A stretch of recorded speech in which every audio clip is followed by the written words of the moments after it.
Do you even need a dirt jumper? So we're here at the Ashland Skills Park, BMX Park, whatever you want to call it. Got a ton of dirt jumps behind me. We're gonna be heading out on our bikes, trying to clear all those jumps. And what this video is all about is, first of all, what is a dirt jumper bike? Second of all, should you get one? And do you even need one? All right, so what is a dirt jumper bike? So we got Nathan over here. He's got his dirt jumper. What kind of dirt jumper is that? This is a Kona Shonky. Kona Shonky dirt jumper. So dirt jumper, hardtail rear end, 26-inch wheels, right? Still got the disc brakes on there. What is it, 100 mil fork? 100 mil fork. Probably really stiff. Really stiff. Yep. It's almost on full lockout. So, and pretty much just like a giant BMX bike that's designed specifically for jumps like this, like BMX size, or maybe even a little bit bigger than BMX size jumps and hitting them. So then we got my friend Colton over here with the Polygon Siskiu. Talk a little bit about your bike. This is a Polygon Siskiu N7. It's actually mulleted. We'll have a 27.5 in the rear and a 29er up front. 170 millimeter rear travel and 170 millimeter front travel. All right, so 170 millimeter front and back, so definitely in that enduro range of a bike right there. Big travel, definitely not designed like purpose built for jumps like this, made more for rowdier, gnarlier downhill trails. But you did something a little bit different. You kind of tried to set your bike up a little bit better for jumps like this. So what do you got your bike set to right now? So I typically run 25 PSI in my tires for like single track and kind of all mountain riding.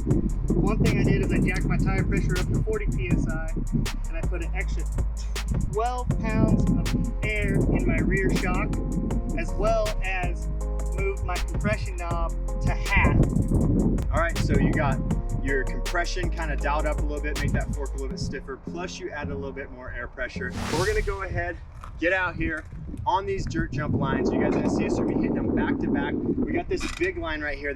We haven't quite dialed that one in yet. So we're gonna try and dial these in, and then we'll wrap it up to the end, kind of thoughts and impressions. So keep watching till the end.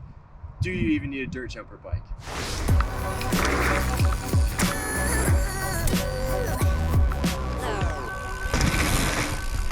All right, so enduro bike, what to expect, especially like me, like Colton was smart for adding a little bit more pressure in the suspension and firming up those tires a little bit. What you're gonna get when you're going to a steep lift like this on an enduro bike, first of all, I got all that compression in the fork, because like we showed you, the dirt jumper has a lot stiffer fork, and I got that rear end travel that's gonna just soak up all of your speed right as you go into that.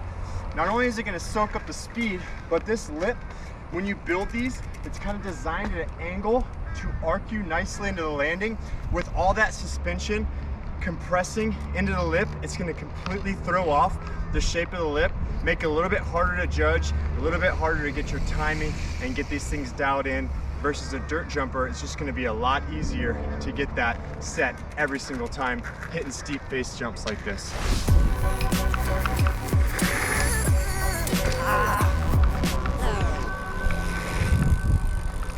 So you see right there, I am struggling to clear these sets. My suspension's just absorbing the entire lip.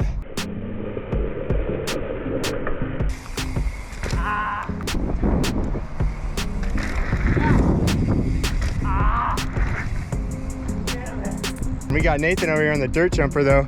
He finally cleared that second one, so I'm gonna watch him give this a run again. Now we got Colton up there. He's got his suspension set quite a bit firmer, so if he clears it, I'll just blame it on the fact that he's got his suspension set better.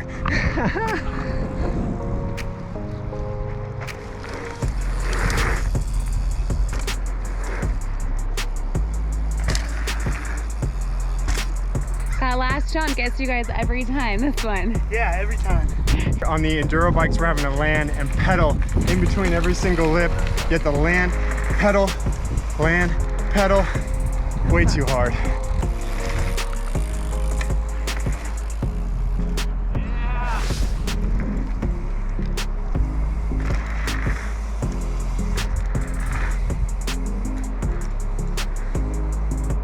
Yes! Woo! Yes! Woo! Working way too hard on those. Yeah. All right, so final. You watch us struggle on an enduro bike. Watch me struggle on the dirt jumper. Do you need a dirt jumper bike? If you're gonna ride stuff like this You're all the gonna time, ride you this do. every day, yeah. Right?